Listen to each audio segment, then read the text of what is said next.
so often when we think about Thanksgiving, we think about a lot of different things, but if we think about harvest at all, and that it is the representing the harvest of everything that has come, has become, and that how fruitful our lives are and have been, then we think of food. We don't think about whether or not our behavior can be gathered up and presented as this is actually the harvest of the world, the harvest to the world, the harvest of this time. And in fact, we can look around our lives and what is happening in the world and see what our harvest is. And maybe it would be a little bit harder to be so happy at Thanksgiving. But I don't encourage that. I'm not saying you shouldn't be happy at Thanksgiving. In fact, I'm curious. I was curious and asked a bunch of people, how did you celebrate Thanksgiving? And let's do this Family Feud style. How about that? On Family Feud style, we asked 100 people how they celebrated Thanksgiving.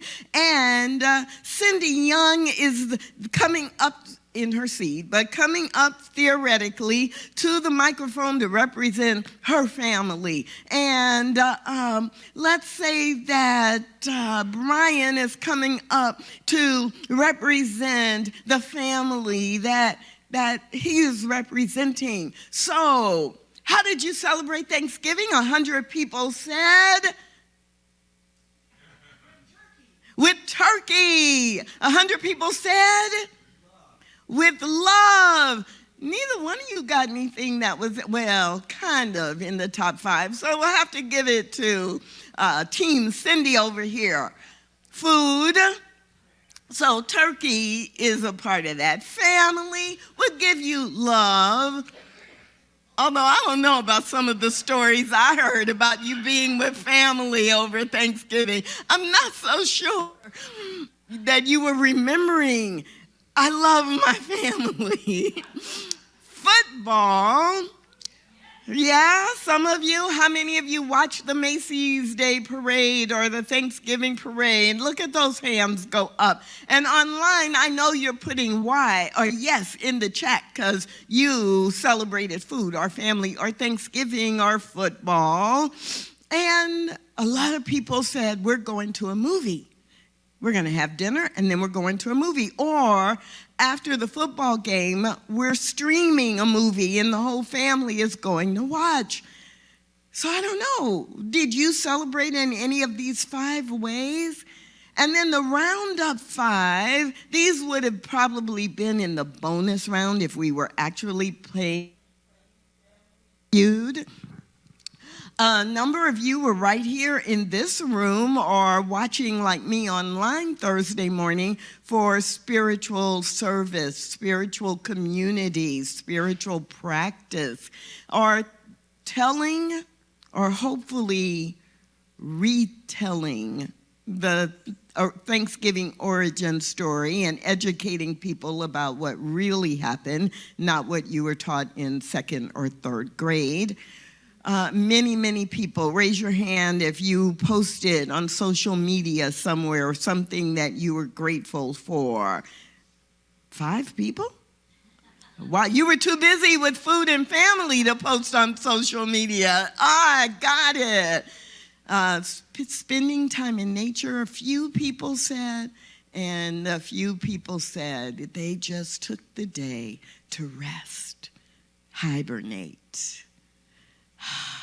There's so many different ways to celebrate Thanksgiving.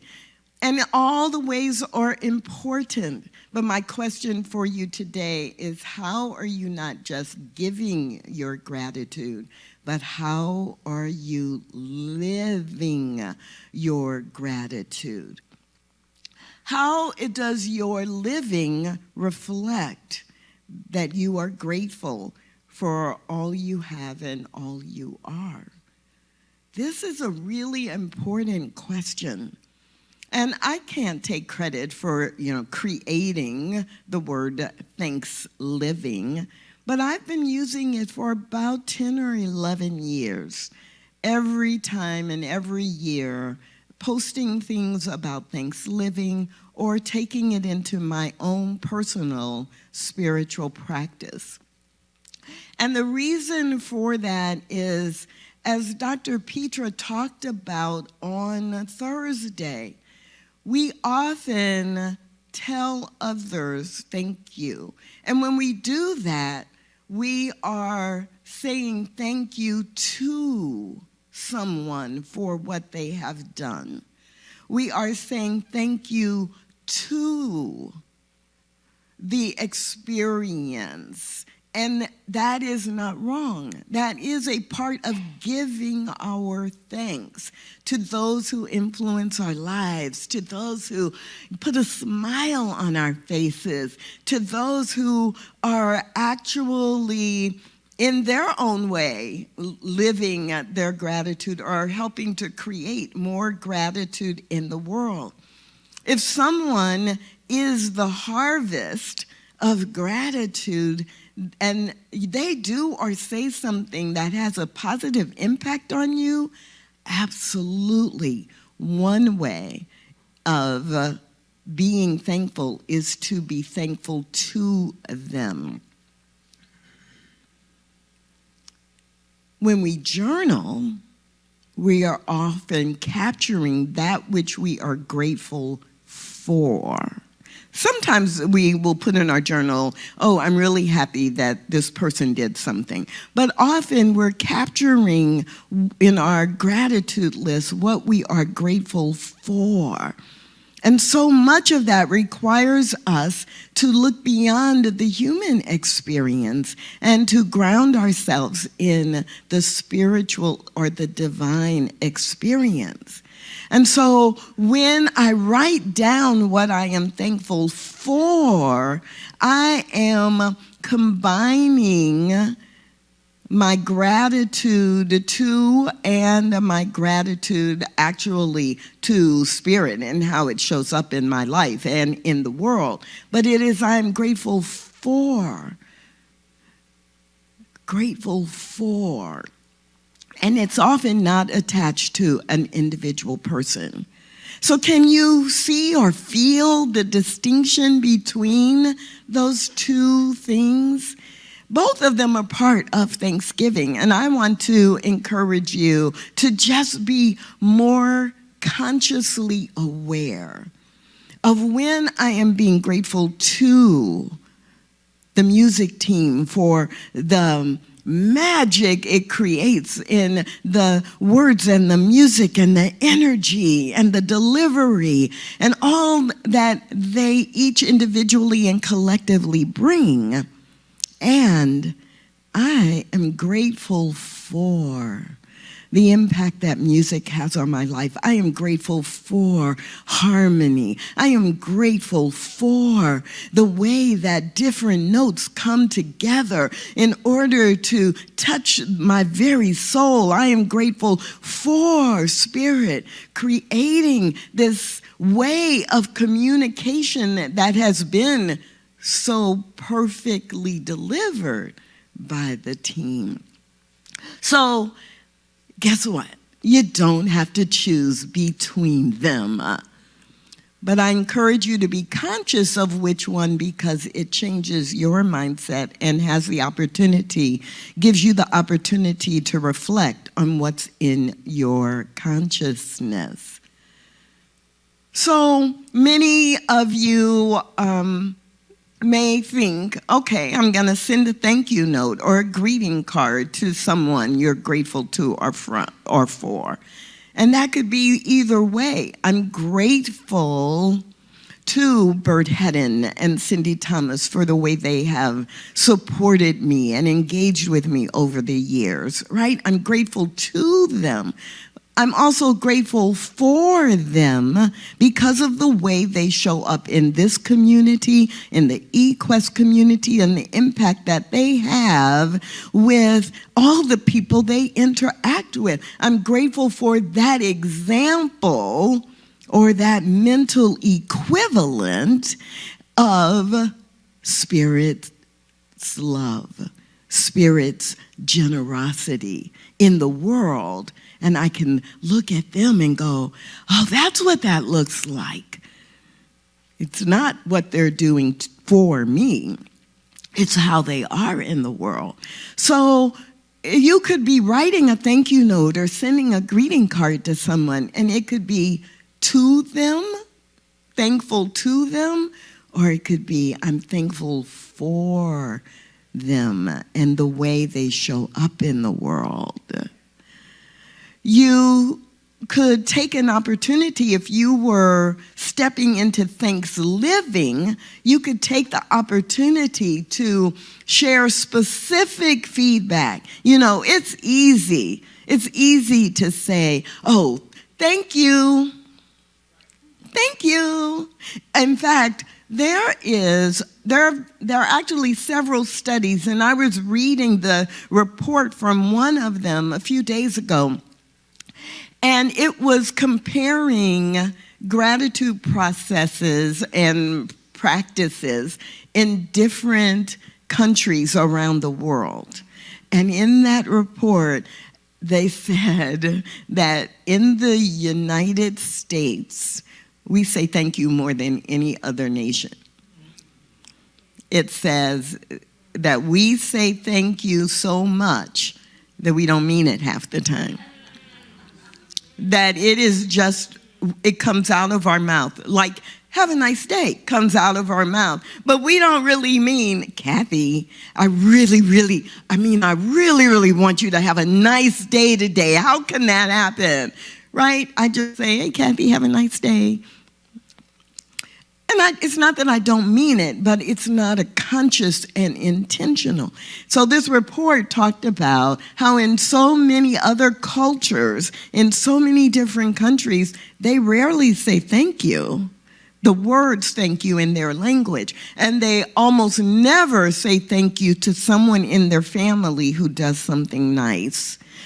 Not because they take it for granted the way that we might assume, but because that is a part of the fabric that we do things for one another. And if you say thank you to me for cooking your dinner, or if you say thank you to me for washing your car while I'm washing mine, you know, and I'm going to wash both cars, that you really are being more formal, like it's almost like an insult, like, why are you mad at me that you're saying thank you? So isn't that, to an American, that might be strange, but when people come here from other cultures, they find it strange that we're saying thank you every 5 minutes.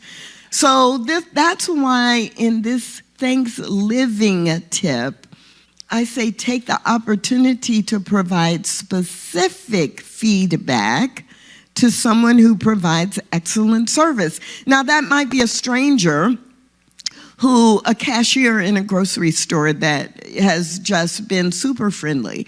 Or some of you know, earlier this year, I had surgery on my finger, and there were interactions, not so much with the pharmacist during those 6 months or so, but with my occupational therapist, right? And the staff. I saw them 2-3 times a week for 8 weeks. The physician, the surgeon, and his team, you know, I saw them every 6 to 8 weeks. And I was so impressed. And every time I said, oh, thank you, or the occupational therapist, I would say, oh, thank you so much because my hand is hurting so bad right now. You did your job. I know it. Otherwise, my hand would not be hurting. And I really appreciate the way that you put me through those exercises. And I meant it as a thank you, because my goal and my affirmation was, my finger will be strong and straight and flexible. All right? And it is strong and straight and flexible. So I said thank you to them as a matter of course. But at the end, when they were discharging me, I was like, I have to live this gratitude. What can I do? And I actually thought about it for 3 weeks because I knew we were coming to an end. And I bought gifts that weren't very expensive, but they were very personalized to each of the people. And when I delivered those gifts, I gave each one of them, when you did this, or remember the day, the first day that you put my hand in paraffin wax, this is the impact it had on me, and I'm just so grateful for you. So living your gratitude often is about being very specific in what you do and what you say. Not because I'm the perfect example of it, but when I look at my life, how have I moved from Thanksgiving to Thanksliving? That's the question for you today. How are you doing that?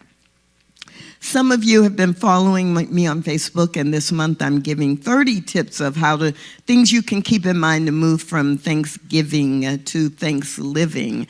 And one of them that I actually used more than once was this one, and look in the mirror. A look in the mirror activity to thank yourself for being alive, just for being alive. Like, I'm so grateful to be alive. And then commit to using your life as a positive example for others. Like, that is living your gratitude. Most of you have done some mirror work at some time. I look in the mirror and I say my affirmations. I know Christine is especially enamored with little Jessica, who many of you saw the YouTube video a few years ago where she climbs up on the bathroom counter and stands in front of the mirror. And I am grateful for my hair, and I'm grateful for my smile, and I'm grateful for my family, and I'm grateful for everything. Right? And she just has so much enthusiasm. And it doesn't hurt that she looks like Christine would have looked as a little bitty, 4 or 5 year old with blonde hair and a sassy attitude. She's so cute. But look in the mirror and be grateful for who you have become. Another one that I am using that's similar to this is, it's a little preview if you're following the series. It's the last day of the month. Look in the mirror and thank yourself for all of the lessons you've learned from your successes and from what you thought was a failure. Because just looking in the mirror and saying, hey girl, you're looking good today is great. And give it a little bit more. Ernest Holmes reminds us that gratitude is not only a virtue, but it is also a part of a practical philosophy of daily life. Last 2 words, repeat after me, daily life. Daily life. It's not just a day in the month of November. Being grateful you have the opportunity to do every day. And when you do that, it becomes a part of who you are, and you can no longer help but show up in a way that reflects gratitude, even when your car breaks down, even when you look at your bank account and go, wait a minute, I had $1,000 in there. Where did it go? What? Right? Even then, you will find something to be grateful for once you have trained yourself to have gratitude be a part of your daily life. Now, I also, in the series that I'm doing on Facebook, one of the ideas to consider is walk around a room in your home and then actually touch the things that you appreciate and express verbally out loud what it is that you appreciate about these things. And I like this one because it can be that I'm grateful to this couch because it is a comfortable place to sit. I am grateful to, I'm thinking about the first time I did this. This also is in the series 3 times to pick a different room each time if possible, but you don't have to. And the first time I did it earlier this month, I walked around the room and I was like, oh, I'm thankful to this love seat because it is a great place to sit. And then I stepped across and I sat in the recliner and I'm like, oh, I'm grateful to this recliner because it's such a great place to read or take a nap. And then, I'm grateful to these shutters because they keep the light regulated in a way that works for me. More light, less light. But then I've heard myself as I kind of switched to 4. I'm grateful for this space because it's warm and comfortable. I'm grateful to this art that is on these 2 shelves because it represents beauty, right? I'm grateful for the beauty, the spiritual principle of beauty that it represents. I could tell stories about each piece on the shelf, who gave it to me or where I bought it or what it meant to me, but that wasn't where I went to, look, beauty expressed. I looked at the Ernest Holmes Award that's on one of those shelves, and I wasn't grateful to CSL for figuring out that I was worthy of the Ernest Holmes Award. No, that didn't cross my mind in that moment. There have been other times when that crossed my mind, but it didn't. What crossed my mind in that moment as I was doing this practice is that I am grateful for the opportunity to serve, to be able to have an impact in Centers for Spiritual Living, and to be blessed and be a blessing to others. So you can do this and notice, what are you grateful to and what are you grateful for? And overall, how is that helping you live your gratitude? Now, another way that you can live your gratitude, if you're grateful for your prosperity, if you are grateful for your service nature, if you are grateful for the generosity of spirit that is a part of you, take 10 $1 bills. Now, you could take 10 $5 bills, 10 $10 bills, 10 $100 bills if you so desire. But if you want a taste of this Thanksgiving, take 10 $1 bills and put each one in a different place where no one knows or expects it to be, and leave it there for someone else to experience love and generosity and prosperity. So, you could put a $1 bill and fold it up and put it in the bench or in the pole by a bus stop, right? And if there's one near you where someone who's waiting on the bus might see it.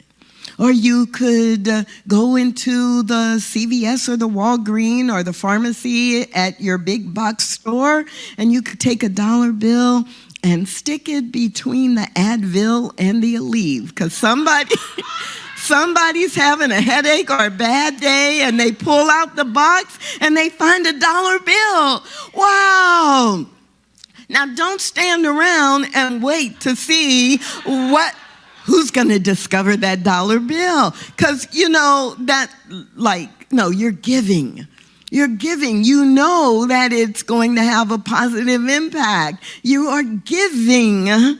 You are living your gratitude for your prosperity. You are not responsible for judging how someone else experiences their gift or their prosperity, right?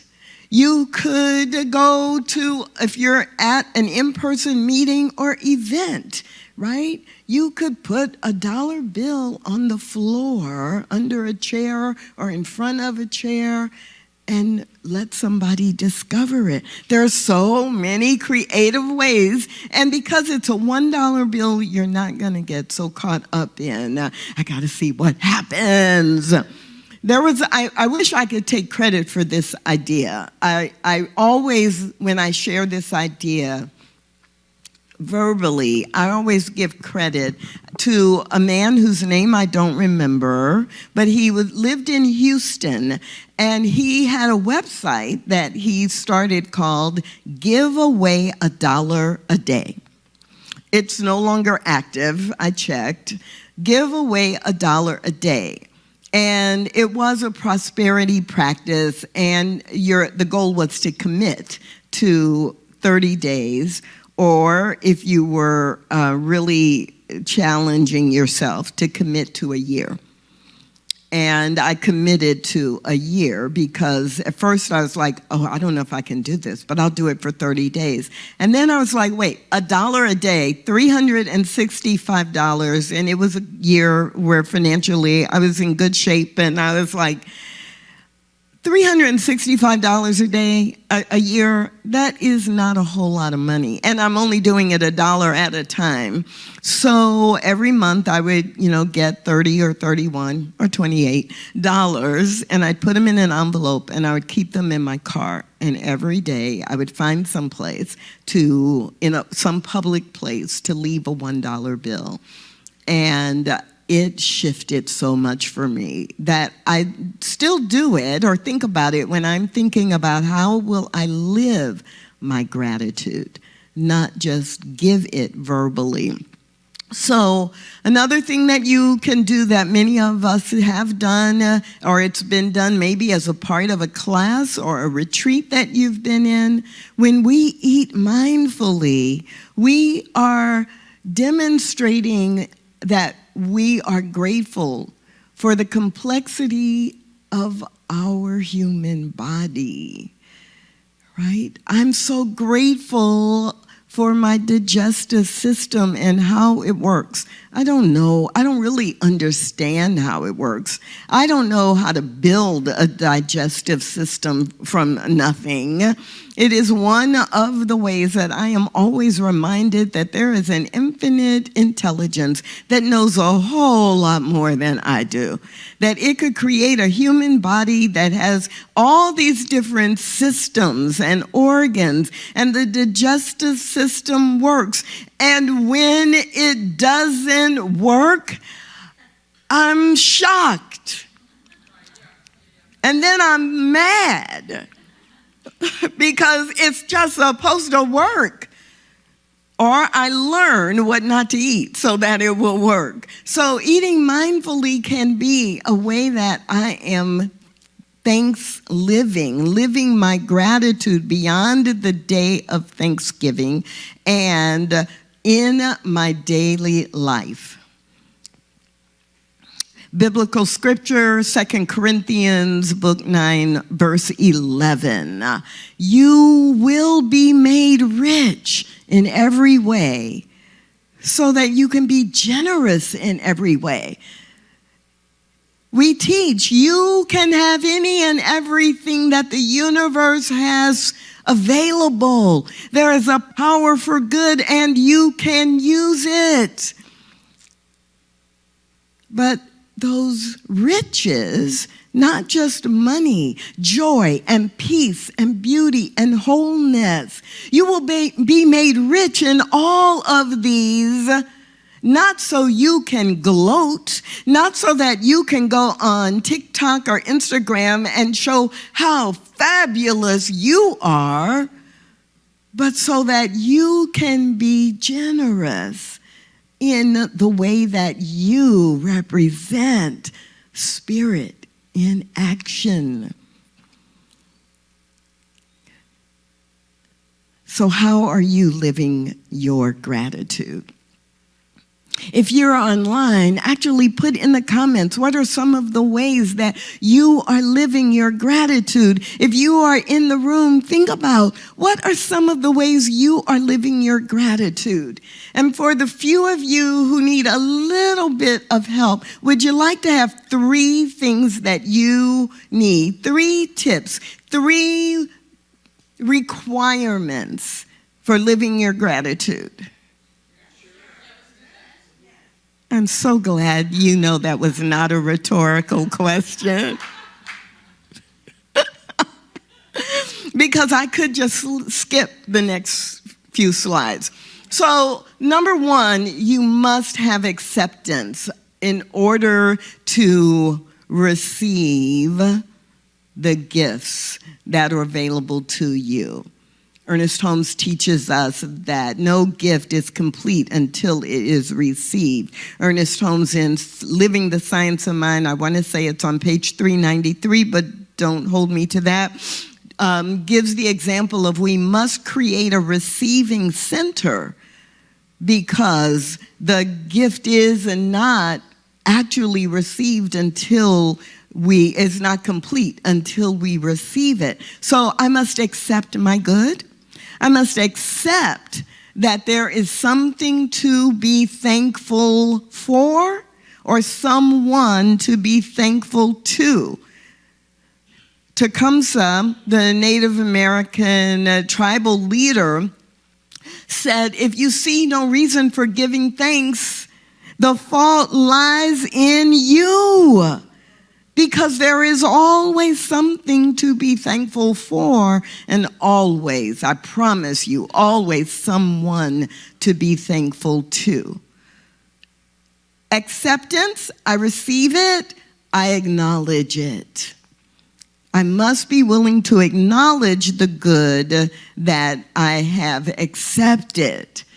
Ernest Holmes again reminds us, a thankful heart is in harmony with life. And I actually am reading that life with a capital L, with God as life, with Spirit as life. A thankful heart is acknowledging that. And to the acceptance and the acknowledgement, we must then add action if we are going to be the ones who model Thanksliving. So, one of my favorite Tracy Brown quotes is, Thanksgiving, it's not a day on my calendar. It's the place I park my heart in order to recharge every day. Every day I park my heart in a spirit of thanksgiving, sometimes multiple times a day. I take the action of recharging so that I can then speak and behave in ways that demonstrate my gratitude for life itself. So if you want to join me in the commitment to Thanksliving, there must be acceptance, there must be acknowledgement, and there must be action. I hope those 3 things are helpful for you to kind of put it all together. And there's no need to shrink back from the idea of Thanksgiving as a holiday, as a time for food, family, football. There's no reason to stop doing that. But I invite you to take 2 giant steps forward, beginning today, and join me in the commitment to move from Thanksgiving to Thanksliving. Will you do that? Let's do it together.